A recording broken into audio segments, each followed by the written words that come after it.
This is a recording of Burma Makes Me Bad by Anthony Anaxagorou, recorded at Mixed Messages in January. Anthony will be delivering a full feature set at this month's event on the 19th of March. Hope to see you there. We sat there on that boat, whilst the sun bled over the desolation of a country beaten like a mistake. The waters reflected atrophy, and the sky didn't exist any more than it did yesterday. Every day was broken, weathered by the corruption that erodes the beauty of the black, the brown, the red, and the yellow people of pale dominance. Here, in this sector of plasma TVs, reclining sofas and news at 10, that puts your feet up to watch the murder of genes, which is the genocide of generations of geniuses, regardless of gender, that genuinely wanted to engender a better humanity in pathetic style.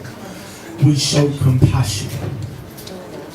But there in Burma, in Myanmar, there was a thick desert that came from the seas once upon a time, and time doesn't leave, it only attempts to forget. But death is ubiquitous and tattooed, hunger is full, and oppression builds families that cuddle up only to evade the marching boot of power. Outside, the poor people always have to suffer. Like a mother giving birth inside a manger of flames, burn with love, burn with indignation, and kiss the forehead of your dead child with ash.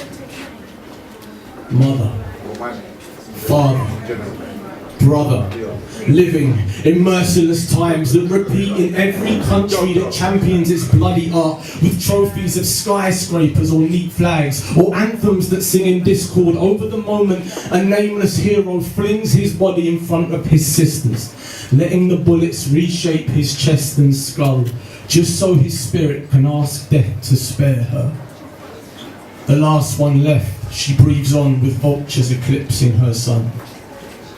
Her brother left his still eyes in her memory, and that's what she sleeps with every night when a white man, sociopath, repulsive and indolent, opens her legs like the torn pages of a book she's already read. She knows how it will end, and she cries as he goes inside her with the heat and mosquitoes, throwing down the money at the end, feeling light and rejuvenated, closing the door, saying, "I don't know the Burmese for thanks."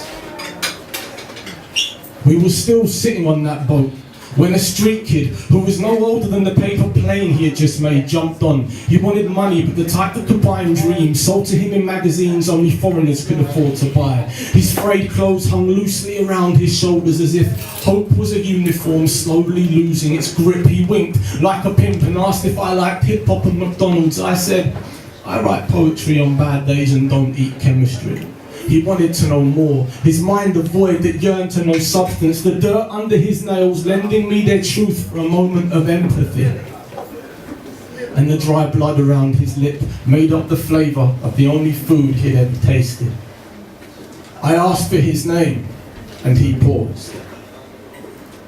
The sun was shot dead as the reflection in his beautiful eyes opened a tyranny to history's longest funeral. My name is Nigeria, Rhodesia, Egypt, Australia, India and Canada, Cyprus and Sudan. My name is Red Cloud and Geronimo, Hototo and Kestejo, meaning slave, meaning nameless in a history of names that lose recollection to a blank space of existence, dissipating back into the oblivion that fate snatched us from.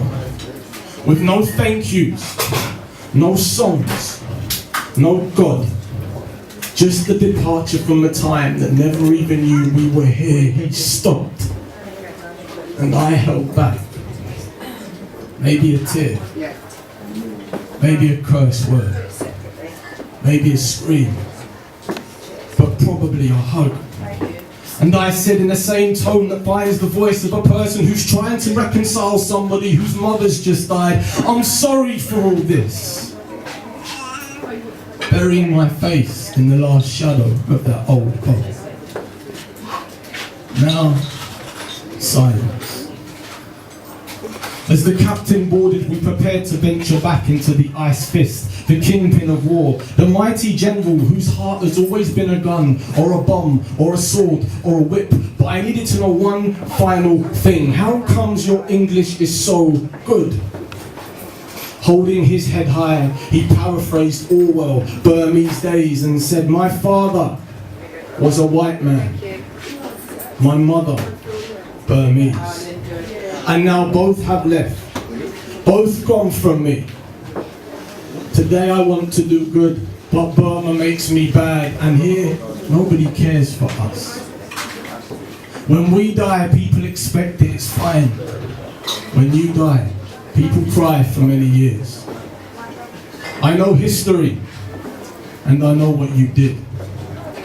I don't know the English for thanks.